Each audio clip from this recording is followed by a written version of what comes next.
Hello, welcome again. Today let's discuss about conditions necessary for germination.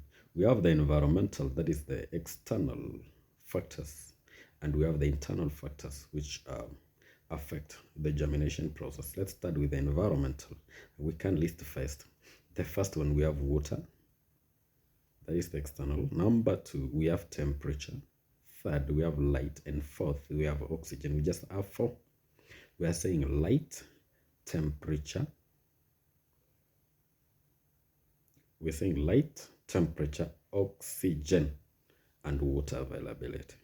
Then the internal factors, we have enzymes, we have hormones, we have enzymes, and we have what? Hormones. Then the third, we have the viability of the seed. So let's start with the external factors. We start with temperature. As you know, again, germination is an enzyme-controlled process. And being enzyme-controlled process, temperature will be affecting the enzymes, being an internal factor. So these enzymes, when the temperature is low, germination also is low. And the reason being, enzymes are inactive, hence low germination rate. As we increase the temperature, germination starts to increase. Reason being, their enzymes are being activated. At optimum temperature, enzymes will be working best, and because of this, there will be very high rate of germination. When the temperature is high above optimum, enzymes are denatured, and because of the denaturing of the enzymes, germination starts to decrease, and definitely there will be no germination. That is about the temperature. Oxygen. Germination is not respiration. We are speaking about the oxygen, right? Being oxygen, germination is a respiration process. Respiration will be taking place, and respiration, because germination will be entailing various essential processes like growth, and again we will have the synthesis of new materials. And because respiration requires oxygen, the lower the oxygen, the lower the respiration rate. The lower the respiration rate, the lower the germination rate, because there will be no cell division. There will be no new synthesis of the cellular materials, and that is why the germination definitely will be low. So germination will only take place where there is oxygen. Germination will not take place in some areas. Example, waterlogged soils. Where we have waterlogging, there will be no germination. Reason being, there is no oxygen. No oxygen, no respiration. No respiration, no yield of energy. No yield of energy, no growth. Or because there will be no any cell division. Because there is no cell division, there is no synthesis of new cell organelles. That is about the oxygen. So we have discussed just oxygen by saying what? Germination requires oxygen. And because germination, there will be respiration. And because there is respiration, it will require oxygen. No oxygen, low respiration, low yield of energy, no germination. Let's discuss about the water availability. Water is a key thing in germination process because it's the first in the germination process.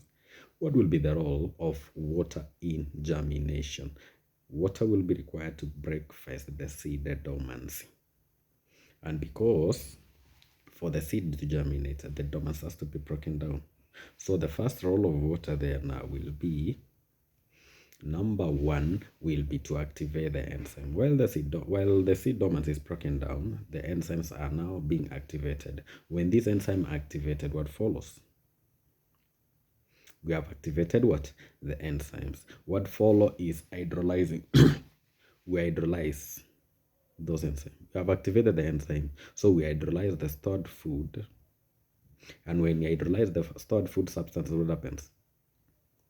We have to transport those hydrolyzed food substances from the point of storage to the point of germination. That is to the embryonic sites, the embryo sites, whereby we have the growth of the plumule and the radicle.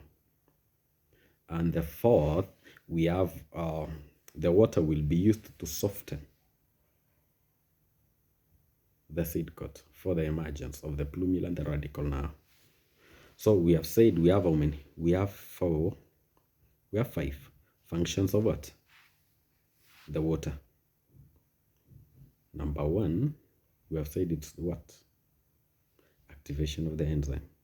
After the activation of the enzyme, we hydrolyze the stored food.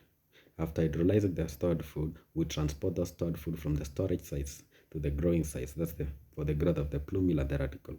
Then water will be used as a solvent to dissolve those stored food materials. Then fourth, it will be used to soften. The fifth, it will be used to soften the tester for the emergence of the plumule and the radicle. Those are the roles of water in germination. So let's go and let's discuss about the internal factors where we speak about the enzymes. And we have understood about the enzyme. What will be the role of the enzyme?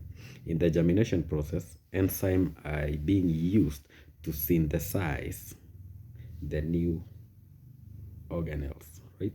Seeds mature, all enzymes matures. Sorry, we are speaking about what? Enzymes. And on this enzyme, we are speaking about enzymes will be required in the germination process. It's a key role. And this one, for instance, the diastase enzyme.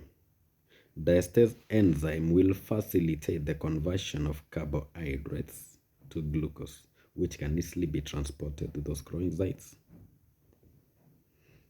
We have the protease enzyme, which will be responsible for facilitating conversion of the proteins to the amino acids.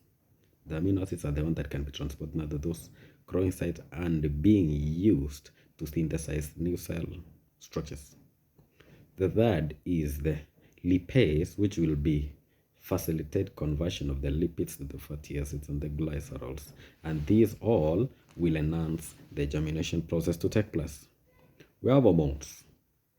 As the seed matures, there will be synthesis of the hormones. And those hormones are the growth hormones. Which are these hormones?